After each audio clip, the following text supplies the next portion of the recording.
amigos do Lar Maria Cecília, que Jesus nos abençoe nesta noite.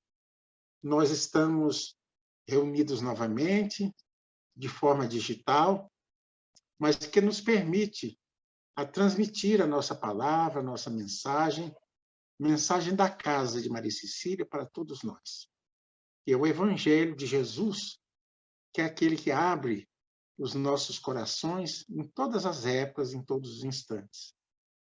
Vamos pedir agora que nos acompanhem com a prece que nós vamos realizar, rogando a Jesus, o Mestre por excelência de cada um de nós, nas nossas necessidades, nas nossas melhorias, nas nossas alegrias. Vamos agradecer ao nosso Mestre Jesus por essa oportunidade que estamos tendo de ouvir os seus ensinamentos.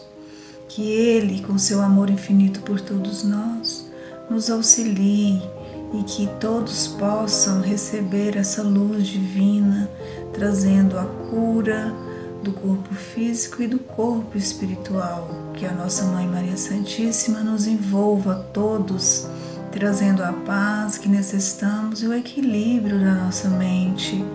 Que os mentores de luz estejam com cada um, auxiliando e ajudando nas dificuldades que enfrentamos no dia a dia.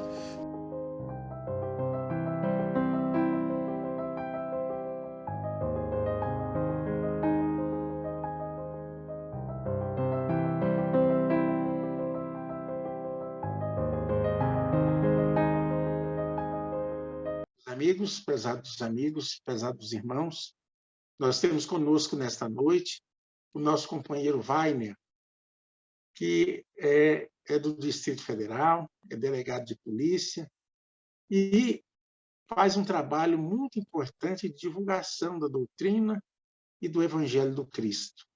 Nesta noite ele está conosco. Que a sua mensagem possa calar fundo no nosso coração, nesses minutos em que nos voltamos para a influência do bem, a influência da paz, através dos espíritos amigos e benfeitores que nos dirigem e que nos abençoam. Então, com a palavra, o nosso companheiro Wagner para a sua palestra de hoje.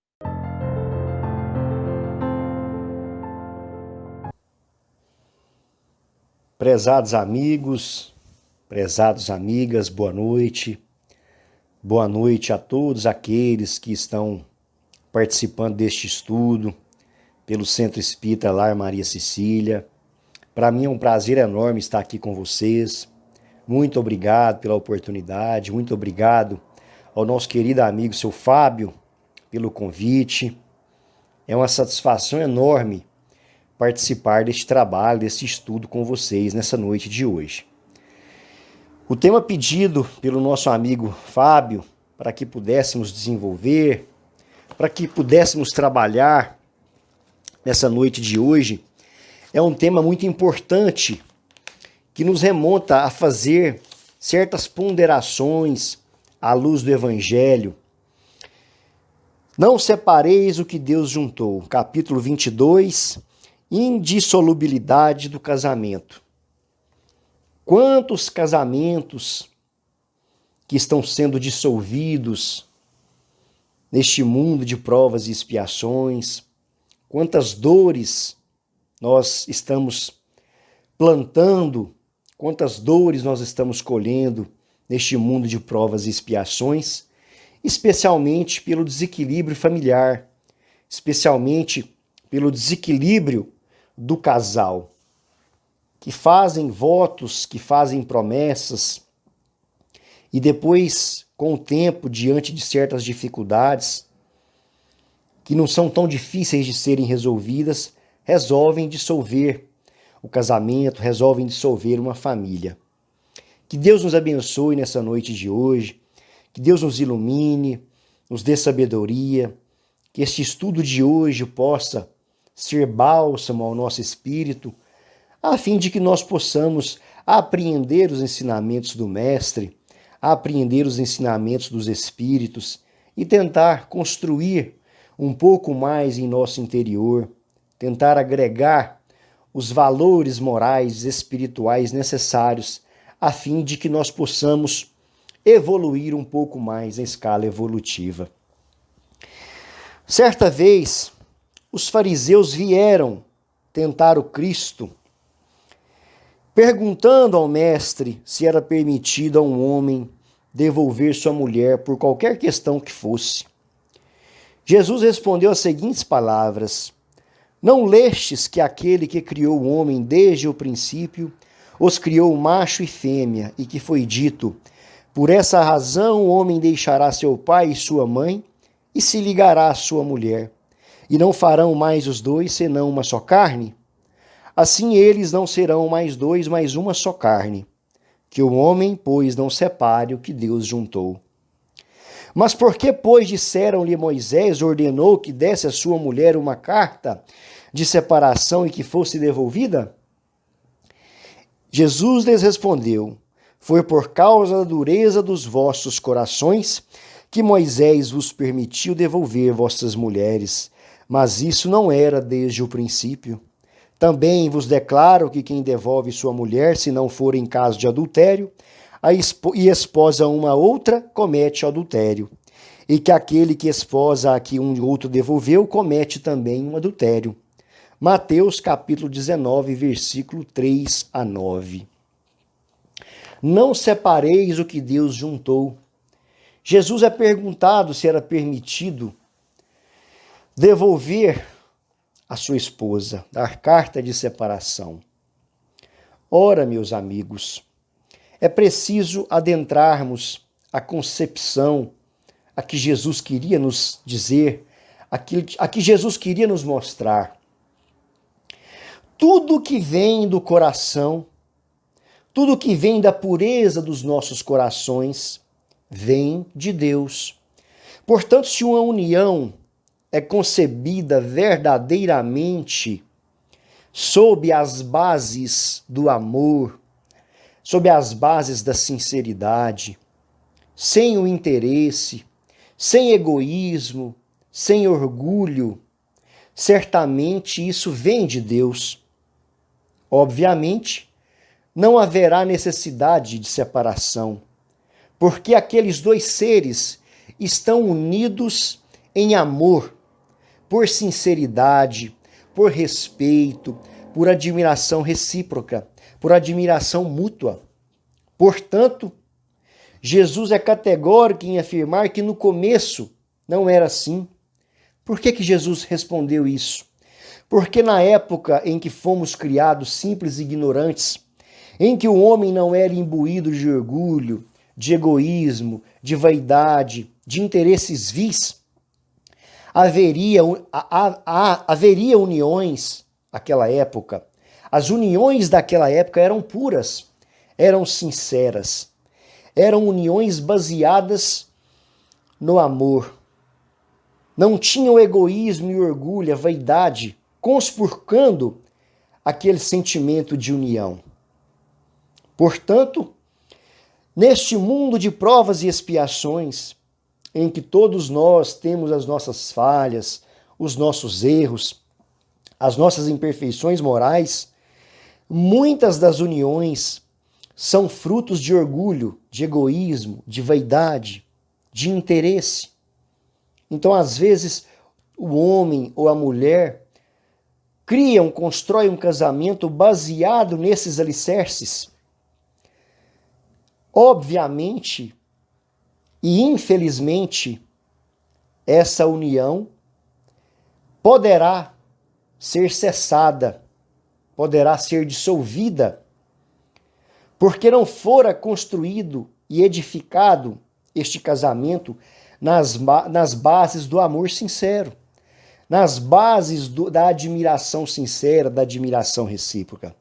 Obviamente, cada espírito é um espírito, cada alma é uma alma, cada um tem as suas peculiaridades, cada um tem a sua construção interior. E essas arestas, estes pequenos defeitos têm que ser aparados ao longo do tempo, ao longo de um convívio harmonioso, ao longo de um convívio sadio, de respeito, de admiração, de entendimento, porque todos nós temos defeitos, todos nós temos as imperfeições. E aquela época, quando éramos simples e ignorantes, não havia essas enfermidades morais que foram construídas ao longo dos anos, ao longo dos séculos e séculos que nós já vivemos, a fim de impossibilitar um convívio harmonioso, um convívio sadio, porque os espíritos eram simples e ignorantes.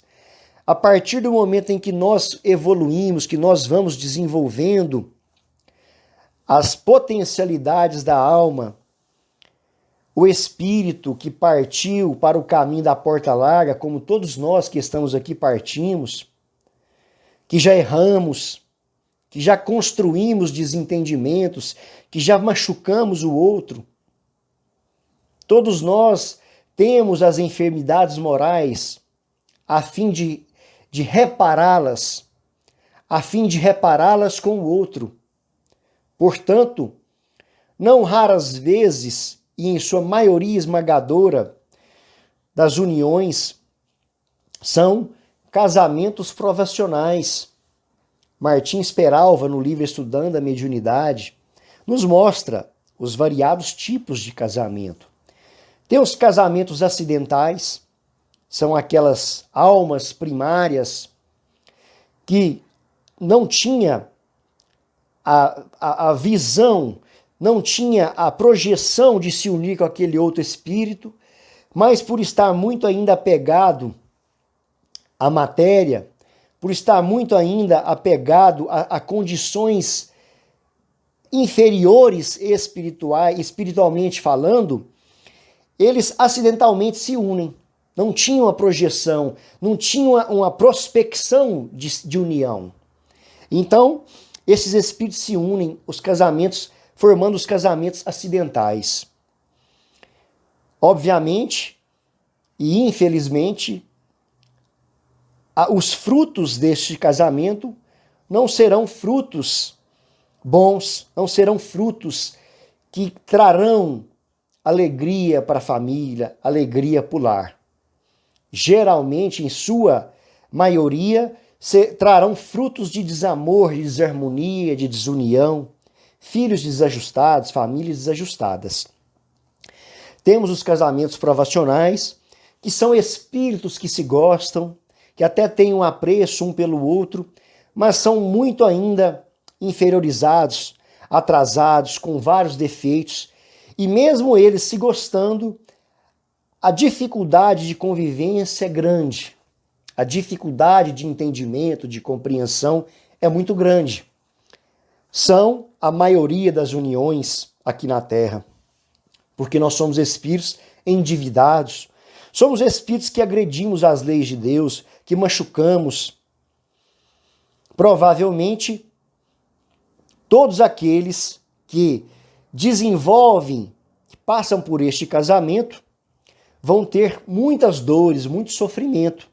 Só que terão a oportunidade de reparar, de se entender, de se perdoarem, de se amarem e de aprender a ter uma convivência sadia e harmoniosa, se assim conseguirem continuar passando pela construção da família, edificando um lar ajustado, dando respaldo a seus filhos e criando a sua família. Necessariamente os casamentos provacionais estão fadados ao fracasso? Não. Depende da fibra espiritual de cada um. Depende dos espíritos se colocarem na condição de espíritos que buscam evoluir juntos, que têm paciência, que têm tolerância. Temos os casamentos sacrificiais. Os casamentos sacrificiais, uma alma já ascendeu na escala evolutiva e veio resgatar aquela outra alma que ainda está inferiorizada, que não conseguiu evoluir, que não conseguiu crescer. Por isso, sacrificial. Aquele espírito se sacrifica em prol do outro para buscá-lo, pois um deles está tombado e o outro, que já ascendeu um pouco mais na escala evolutiva, está tendo aquela paciência, aquela tolerância, aquela doação incomensurável pelo outro. E esse espírito que se coloca na posição de sacrifício pelo outro, para ajudar o outro, para buscar o outro, tem uma proteção muito grande. Daí nós vemos, geralmente são as mulheres que desenvolvem esse sacrifício pelo homem. Muitas vezes nós vemos esses casos de casamento em que o marido é muito difícil, em que o esposo tem muitos vícios, faz a esposa sofrer demais, faz os filhos sofrerem demais. E você analisa e enxerga aquela esposa firme, com fé inabalável, tendo a paciência, tendo a tolerância com o marido, tentando ajudar o marido, cumprindo o seu dever como esposa, como mãe. Este é o casamento sacrificial. Martins Peralva nos traz ainda o casamento afim. O casamento afim são duas almas que se gostam, que se respeitam, que se admiram, e as duas já alcançaram uma certa evolução, as duas já alcançaram certo grau, um certo patamar evolutivo. Portanto, a convivência entre eles é mais fácil. A convivência entre os espíritos é mais sadia, é mais harmoniosa. Tem um casamento feliz, mais tranquilo. Tem a possibilidade de dar um suporte emocional para os filhos com maior envergadura moral. Esses casamentos são mais difíceis de se encontrar no mundo de provas e expiações que estamos. Mas tem muitos deles ainda. Tem muitos casamentos assim ainda. E à medida que a Terra vai evoluindo, à medida que nós vamos evoluindo, o número de casamentos afins começa a aumentar. Porque os espíritos começam a melhorar, a evoluir, a crescer, a desenvolver o amor, a sabedoria. Todos nós estamos em constante evolução. Temos ainda os casamentos transcendentais. Estes casamentos transcendentais são espíritos muito mais evoluídos, que estão em outro patamar evolutivo e que os dois espíritos estão numa condição de se doar, não só para a sua família, não só para os seus filhos, mas para um bem maior. São espíritos comprometidos realmente com a tarefa missionária. São os casamentos transcendentais. Os dois espíritos são muito evoluídos e além do casamento entre eles, além da formação da família entre eles, os dois se colocam numa tarefa de restauração e equilíbrio, não só da sua família, mas de outras pessoas. E assim são os missionários que se casam, né? Podemos ter como exemplo, grande exemplo, José e Maria, estes dois espíritos que vieram aqui na Terra para receber o nosso grande mestre Jesus. Este casamento é um exemplo de casamento transcendental, porque estes dois espíritos, além da tarefa da criação e da construção da família, eles teriam a missão e a tarefa de receber o governador do orbe em seu seio. Portanto, um exemplo claro de casamento transcendental é o casamento de nosso querido José e de nossa querida Maria. Portanto, estes são os tipos de casamentos que nós temos. E todos os espíritos que reencarnam, quando fazem a sua programação reencarnatória, quando fazem a sua programação espiritual, no mundo espiritual, para que possa encontrar aquele determinado espírito, aquela determinada esposa ou esposo, para construir a união familiar, nenhum espírito programa uma reencarnação, nenhum espírito programa um reencontro ou até mesmo um encontro de uniões de almas matrimonial a fim de separar. Não está na sua programação reencarnatória a separação. Não está. Ninguém programa a separação e o divórcio, porque advindo o que vem depois disso será muita dor, muito sofrimento para a esposa, para o esposo, para os filhos, que estão vendo os seus pais se separarem, que estão participando daquela confusão, daqueles conflitos. Portanto, mesmo que o casamento seja um casamento provacional, imbuído de dificuldades, de conflitos, você pediu para reparar o erro com aquele espírito. E vice-versa. Tanto o marido quanto a esposa. Vocês tiveram a programação reencarnatória. E aí constrói o casamento, elabora aquela união. Vem a família, vem os filhos. Só que não estava na programação essa separação. Se acaso ocorrer essa dissolução, dissolução do casamento. Portanto, tudo que vem depois da separação, geralmente são dores, são espíritos, são almas machucadas, almas feridas, almas ressentidas. Só que nós temos que observar que nem mesmo Jesus endossou a indissolubilidade absoluta do casamento. Porque o divórcio é uma lei dos homens que vem regular, que vem regulamentar uma situação que já está posta por nós mesmos. Porque ninguém tem que ficar junto e unido se a sua união, se o seu casamento já está destruído por agressões físicas, por falta de respeito em demasia. Quantas vezes nós nos deparamos uniões que estão tendo brigas e brigas, conflitos e conflitos, pessoas machucadas fisicamente, moralmente falando também. Quantas agressões que acontecem quando se perdeu o respeito. Em caso de adultério, quando um não respeita mais o outro. Quando a pessoa está com a outra simplesmente por estar, sem respeito, sem dignificar o lar. Até Jesus endossou a separação em caso de adultério. Então, quando o casamento não tem mais o respeito, a paz, o equilíbrio, quando o casamento está passando por graves dificuldades, aí é caso de se pensar se deve acontecer a separação ou não. Mas a pessoa que vai decidir, a pessoa que vai analisar, que vai ponderar, porque não tem receita de bolo para ninguém. Cada um em sua consciência deve analisar como está sendo aquela vida. Porque nós devemos lutar pelo casamento com força, com ânimo, com coragem.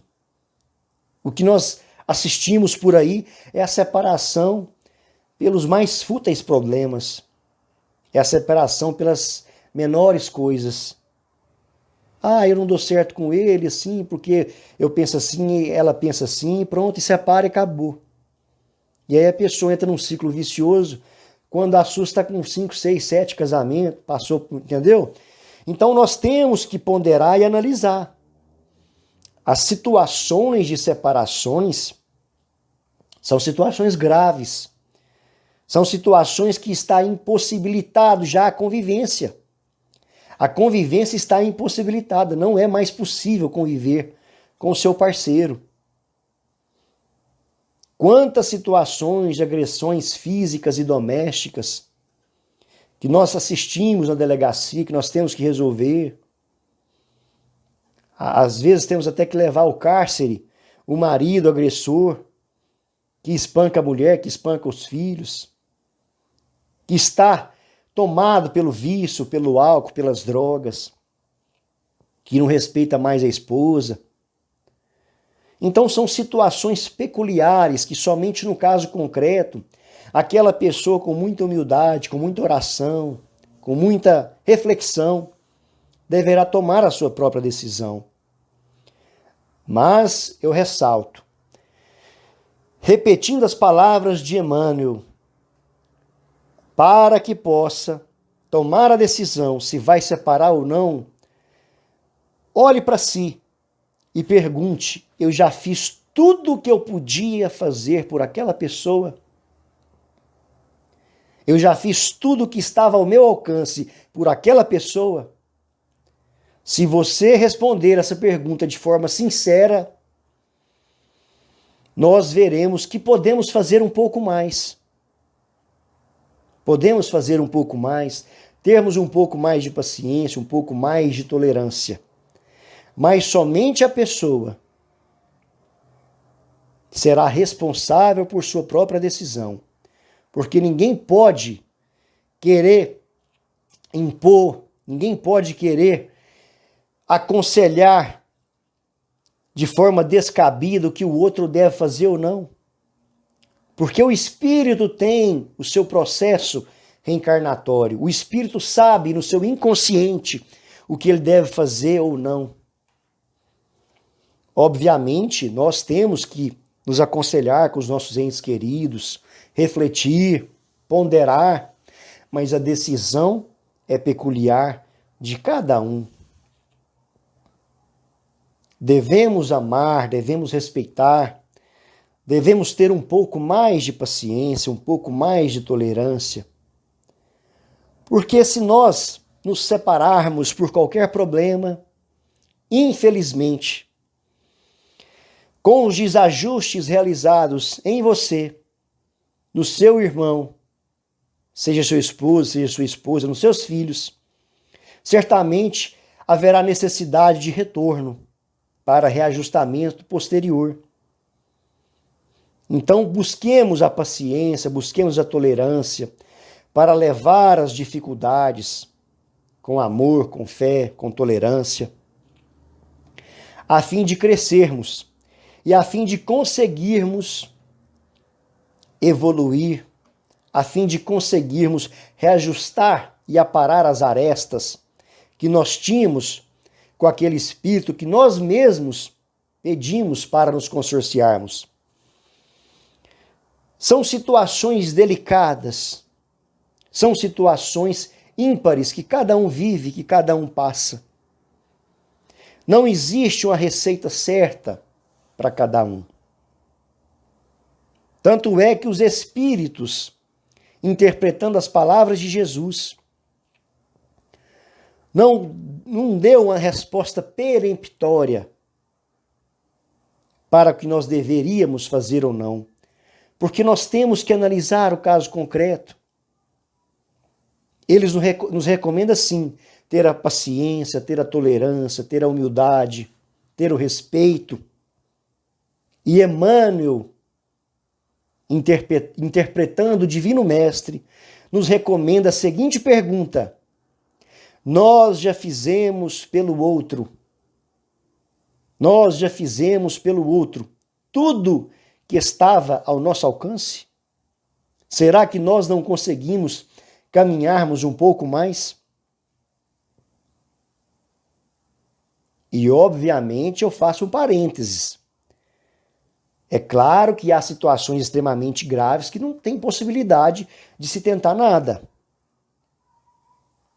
Não adianta a pessoa entrar em convivência, tentar manter um casamento em que ela é espancada todo dia. No caso da mulher, ser espancada pelo marido. Como, infelizmente, nós assistimos aí todos os dias nas televisões, né? Nas mídias. Essa é uma situação extremamente grave, que aí não tem como você tentar refletir, ponderar nada. Tem que separar, porque você está vivendo uma situação de criminalidade, está sendo vítima de crime. Quando eu digo para ponderar, para analisar, para ter paciência, são situações em que não chega a esse tal ponto de gravidade. Portanto, meus amigos, temos todos esses tipos de casamento, casamento acidental, casamento provacional, casamento afim, casamento transcendental. São as variadas formas de casamentos, pelos variados tipos de almas e envergaduras espirituais que estão aqui no orbe terrestre. Relembrando a todos que os casamentos no mundo de provas e expiações geralmente são casamentos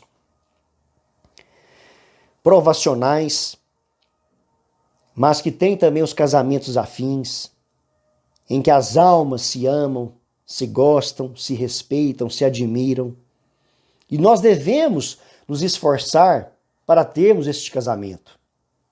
Nós devemos nos esforçar para termos este tipo de casamento em nossas vidas. Cada um de nós sofremos, cada um de nós passamos por dificuldades, cada um de nós tivemos o nosso passado delituoso. Nós plantamos, nós colhemos, estamos colhendo, estamos plantando. Mas tenhamos fé, tenhamos paciência, tenhamos sabedoria. Saibamos que o divórcio é uma lei dos homens para regulamentar uma situação que não vem de Deus. Porque o que vem de Deus é eterno, perdura. Se o casamento é baseado no amor sincero, no respeito mútuo, na reciprocidade de afeição, não haverá divórcio. Agora, se o casamento advém de interesses materiais, de interesses financeiros, com certeza está fadado ao fracasso. Geralmente fracassará. E assim vem o divórcio para regulamentar aquela situação. Eu queria pedir licença para fazer a leitura de uma lição que eu acho fantástica, que ilustra muito um determinado tipo de casamento, que no caso é um casamento sacrificial. No livro Boa Nova, psicografado por Francisco Cândido Xavier, pelo espírito Humberto de Campos, na lição 15, chama Joana de Cusa. Joana de Cusa era casada com com seu consorte Cusa, intendente de Antipas. E tendo em vista que ela estava muito triste por seu marido, por ele não compreender as lições do mestre, Joana já entendia e compreendia o evangelho e foi ter com Cristo, pedindo conselhos para que o que ela deveria fazer com essa dor e com o sofrimento doméstico, com esse marido que só ficava por conta dos interesses políticos de Roma e não pensava na saúde do lar, na edificação do lar, não pensava na construção do reino de Deus interior. Então era um marido difícil, um marido complicado. E Jesus, após ouvir a exposição de Joana, responde as seguintes palavras. Eu peço licença para ler as palavras do mestre, porque eu gostaria de me manter fiel às lições do nosso querido mestre e amigo Jesus.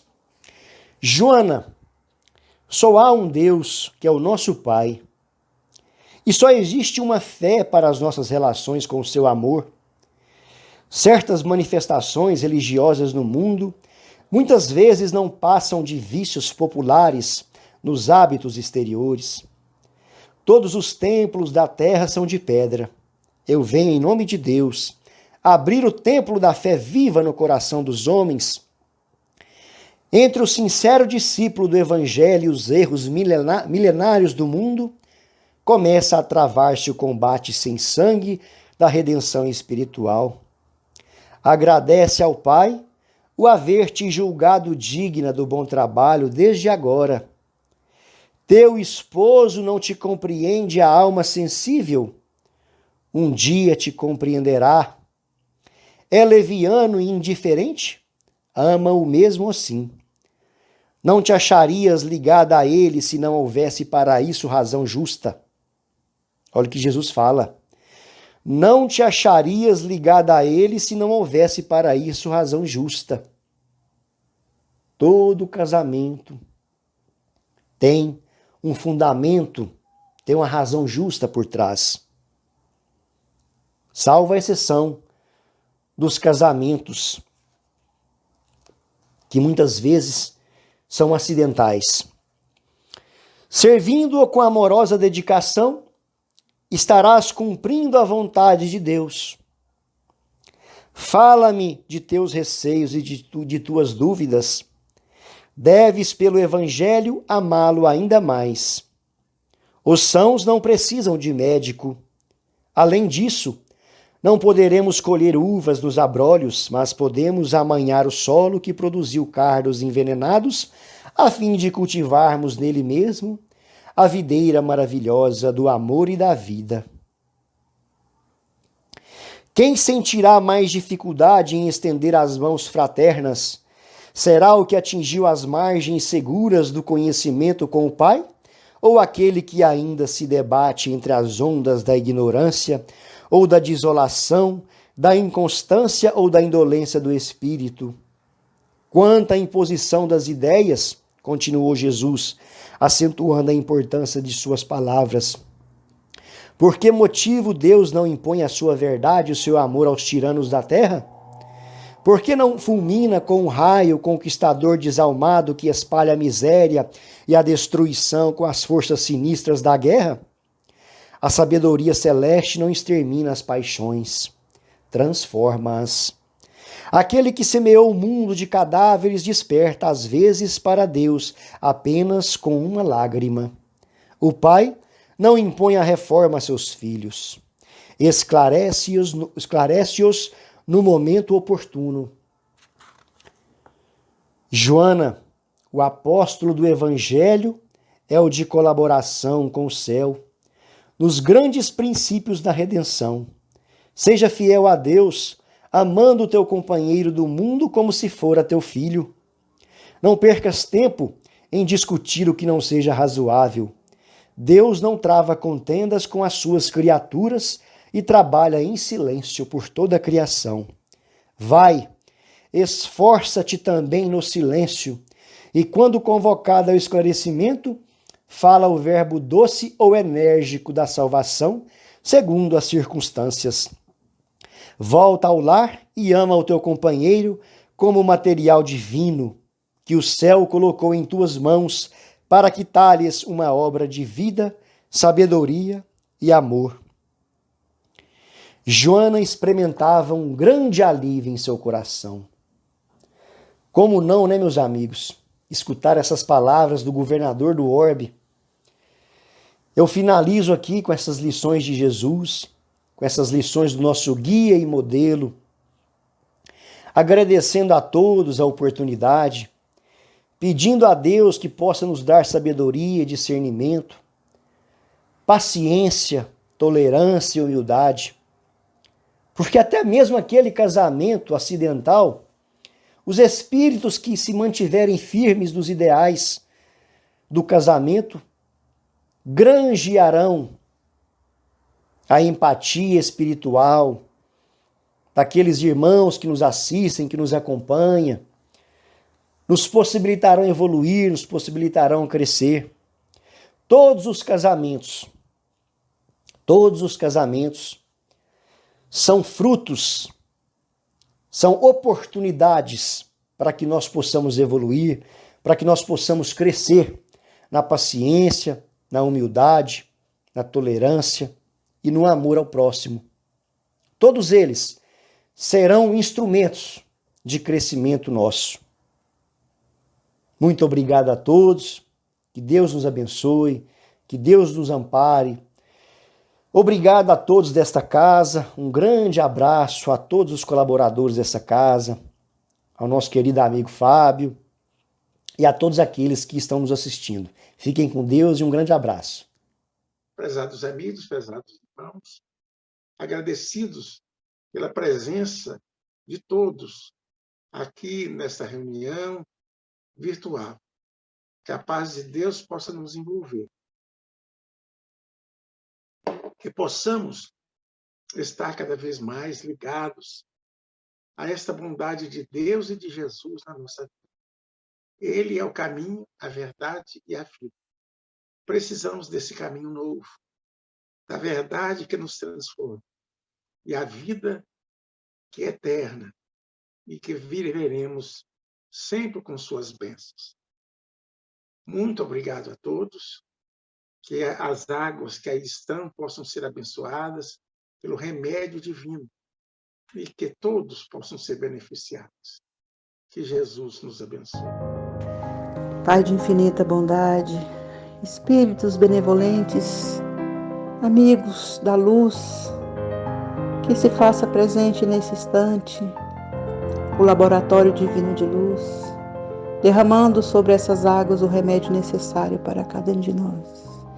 Nós te buscamos, Senhor. Estamos envolvidos com essa força divina. Cura, Senhor, através dessas águas, as nossas mentes, o nosso coração, a doença, Senhor, que a medicina ainda não conseguiu enxergar. Que a tua paz infinita nos envolva. Que essa força divina seja sempre em nossa vida, agora e sempre, e que assim seja.